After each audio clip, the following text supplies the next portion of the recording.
Hi friends, welcome back to Moni Spicy Kitchen. இன்னைக்கு நாம என்ன ரெசிபி பார்க்க போறோம்னா இந்த கணேஷ் சதுர்த்திக்கு நம்ம ஸ்பெஷலான ஒரு கொழுக்கட்டை ரெசிபி எப்படி பண்ணலாம்னு தாங்க பார்க்க போறோம்.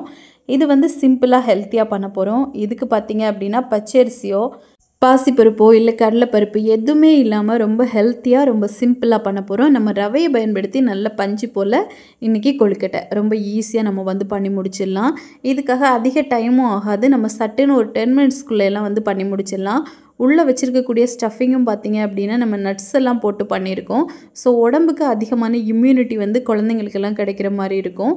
சோ கண்டிப்பா நீங்க வந்து ட்ரை பண்ணலாம். ரொம்ப ஈஸியாவும் ரொம்ப ஹெல்த்தியாவும் இருக்கும். இப்போ வாங்க இது எப்படி செய்யலாம் அப்படிங்கறத நம்ம டீடைலா பார்த்துடலாம். ஃபர்ஸ்ட் இது பண்றதுக்காக ஒரு கடாயில 1 டேபிள்ஸ்பூன் அளவுக்கு நெய் சேர்த்திருக்கேன். இப்போ இந்த நெய்யிலே பாத்தீங்கன்னா 1 கப் அளவுக்கு ரவை எடுத்துர்க்கேன். இது வந்து பாத்தீங்க அப்படினா வறுத்த ரவை தான் நம்ம கடையில கிடைக்கக்கூடியது. ஆனா நம்ம நெய்யில வந்து ஃபர்ஸ்ட் நல்லா ரோஸ்ட் பண்ணிக்கணும். அப்பதான் இந்த ரவை பாத்தீங்க அப்படினா நல்லா டேஸ்டியா இருக்கும். சோ நல்லா வந்து ஃபர்ஸ்ட் ஒரு 2 நிமிஷத்துக்கு நல்லா வந்து ரோஸ்ட் பண்ணிக்கோங்க. அதுக்கு அப்புறமா இதுல வந்து 1 கப் அளவுக்கு நம்ம துருவின ஃப்ரெஷ்ஷான தேங்காய் வந்து ஆட் பண்ணிக்கலாம். இப்போ தேங்காவும் அதுக்கு அப்புறமா இந்த ரவையும் போட்டு நல்லா வந்து நம்ம ரோஸ்ட் பண்ணி எடுத்துக்கணும்.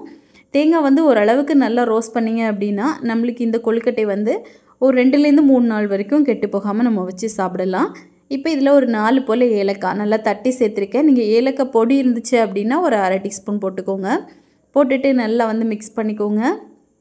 இப்போ ஓரளவுக்கு இந்த ரவையெல்லாம் நல்லா வறுபட்டதுக்கு அப்புறமா நம்ம இதுல வந்து தண்ணி ஆட் பண்ணிக்கலாம். தண்ணியோட அளவு அப்படினு பாத்தீங்கன்னா 2 கப் தண்ணி சேர்க்கணும். 1 கப் ரவைக்கு 2 கப் தண்ணி அப்படிங்கிறது சரியா இருக்கும். நம்ம தண்ணி அதிகமா சேர்த்துட்டோம் அப்படினா கொழுக்கட்டை பிடிக்கிற ஸ்டேஜ் நமக்கு வந்து கண்டிப்பா கிடைக்காது. சோ தண்ணி வந்து கரெக்ட்டான அளவு சேர்த்துக்கோங்க. அப்பதான் கொழுக்கட்டைக்கான பருவம் வந்து நமக்கு கரெக்ட்டா ரெடி ஆகும்.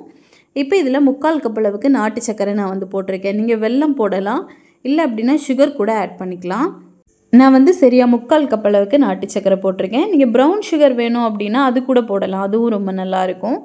இப்போ போட்டு நல்லா வந்து mix பண்ணிக்கோங்க. ஸ்டவ்வை வந்து மீடியம் ஃப்ளேம்லயே வச்சுக்கோங்க. கொஞ்சம் கொஞ்சமா இது பாத்தீங்க அப்படினா கொஞ்சம் நல்ல கெட்டியாக ஆரம்பிக்கும். அது வரைக்கும் நல்லா வந்து நம்ம கிளறி கொடுத்துக்கலாம்.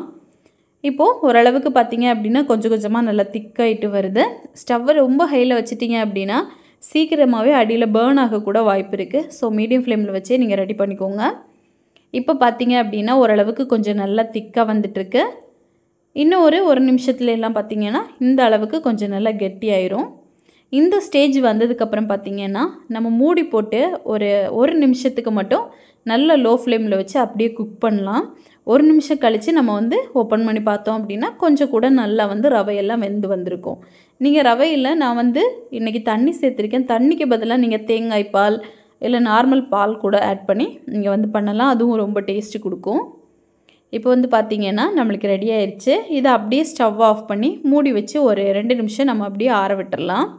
இந்த டைம்ல 1 டேபிள்ஸ்பூன் அளவுக்கு நெய் வந்து ஊத்திக்கோங்க. நல்ல ஃப்ளேவரா டேஸ்டா இருக்கும். இப்போ மூடி வச்சு ஒரு 2 நிமிஷம் போல அப்படியே ஆற விட்டுட்டு அதுக்கு அப்புறமா நம்ம வந்து கொழுக்கட்டை பிடிச்சுக்கலாம். இத வந்து நீங்க அப்படியே கையில கூட கொழுக்கட்டைகளாவும் பிடிச்சு எடுத்துக்கலாம். இல்ல அப்படினா நம்ம மோல்ட் இருந்துச்சு அப்படினா அதுல கூட ரெடி பண்ணி எடுத்துக்கலாம். இப்போ நல்லா வந்து mix பண்ணி எடுத்துட்டு அதுக்கு அப்புறமா இந்த மாதிரி மோல்ட் எடுத்துக்கோங்க. எடுத்துட்டு இதுல கொஞ்சமா நம்ம வந்து நெய் மட்டும் ஊத்திரலாம். நெய்யோ எண்ணெயோ இருந்துச்சு அப்படினா கொஞ்சமா இந்த மாதிரி அப்ளை பண்ணிட்டு உள்ள வந்து மாவு நம்ம ரெடி பண்ணி எடுத்து அத வைக்க போறோம். இந்த மாதிரி கொஞ்சமா மாவு எடுத்து லேசா இந்த மாதிரி வைங்க. இந்த ஒரு மாவுல பாத்தீங்க அப்படினா நம்ம பூரணம் எல்லாம் ரெடி பண்ணி வைக்கணும்னு கூட அவசியம் இல்ல. நட்ஸ் மட்டுமே வச்சு கூட நம்ம வந்து இந்த மாதிரி ஸ்டஃபிங் உள்ள வச்சிடலாம். ரொம்ப டேஸ்டா ரொம்ப ஈஸியாவும் வந்து ரெடி பண்ணி முடிச்சுக்க முடியும். இப்போ உள்ள இந்த மாதிரி மாவு வச்சிட்டு அதுக்கு அப்புறமா ஃபுல்லாவே எல்லாத்தையுமே க்ளோஸ் பண்ணிருங்க. ரொம்ப ஈஸியா இருக்கும். இப்போ வந்து இத க்ளோஸ் பண்ணிட்டு சென்டர்ல பாத்தீங்க அப்படினா ஒரு சின்ன ஹோல் மாதிரி நமக்கு ரெடி ஆகும். அதுல வந்து நம்ம நட்ஸ் எது வேணா உள்ள வச்சுக்கலாம். பாருங்க இந்த மாதிரி. இப்போ இந்த ஹோல்க்குள்ள நம்ம நட்ஸ் தேவையானது வச்சுக்கலாம். நீங்க டேட்ஸ் வைக்கலாம், வால்நட் வைக்கலாம். இல்ல வந்து ட்ரை கிரேப்ஸ் இருக்கும்ல அதுல black அந்த மாதிரி எது வேணா நம்ம வந்து வச்சு சாப்பிடலாம். ரொம்ப ஈஸியாவும் ரொம்ப டேஸ்டியாவும் இருக்கும். இப்போ உள்ள வச்சிட்டு இந்த மாதிரி க்ளோஸ் பண்ணிருங்க. க்ளோஸ் பண்ணிட்டு நம்ம எடுத்தோம் அப்படினா ரொம்பவே ஈஸியா நல்லா பார்க்கவே அவ்வளோ நல்லா இருக்கும் நமக்கு கொழுக்கட்டை. இப்போ வந்து ரெடி பண்ணி முடிச்சிட்டு இத வந்து நம்ம ஓபன் பண்ணிரலாம். ரொம்ப ஈஸியா ரொம்ப குயிக்கா வந்து பண்ணி முடிக்க முடியும்.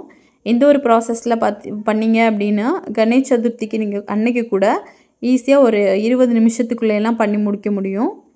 ரொம்ப ஈஸியா இருக்கும். இல்ல கையில நம்ம உருண்டை பிடிச்சு எடுத்துக்கலாம். இல்ல வாழை இலையில தட்டி எடுத்துக்கலாம். அதில கூட ரொம்ப சூப்பரா வரும். இப்ப இது எல்லாத்தையுமே நம்ம ஸ்டீம் பண்ணிக்க போறோம். சரியா 5 மினிட்ஸ்க்கு மட்டும் மூடி போட்டு ஆவியில வேக வைங்க. ரொம்ப நேரம் நம்ம வேக வச்சுட்டோம் அப்படின்னா, இந்த கொழுக்கட்டைகள் வந்து வெடிப்பு வர ஆரம்பிக்கும். அதாவது உள்ள நம்ம ஸ்டஃபிங் எதுவும் வைக்கல, நட்ஸ் மட்டும் தான் வச்சிருக்கோம். அது வந்து அந்த லேயர்ஸா நம்மளுக்கு வெடிப்பு வரும். ஸோ சரியா 5 மினிட்ஸ்க்கு வேக வச்சுட்டு நல்லா ஆறுனதுக்கு அப்புறமா எடுத்து சர்வ் பண்ணுங்க. ரொம்பவே பஞ்சு போல நல்லா சாஃப்ட்டா டேஸ்டியா இருக்கும். இத வந்து கணேஷ் சதுர்த்திக்கு மட்டும் இல்லைங்க. நீங்க வீட்ல நார்மலா ஈவினிங் ஸ்நாக்ஸா கூட குழந்தைங்களுக்கு செஞ்சு குடுக்கலாம். உடம்புக்கு அவ்வளோ ஹெல்த்தியா இருக்கும். அவ்வளோ டேஸ்டியா இருக்கும்.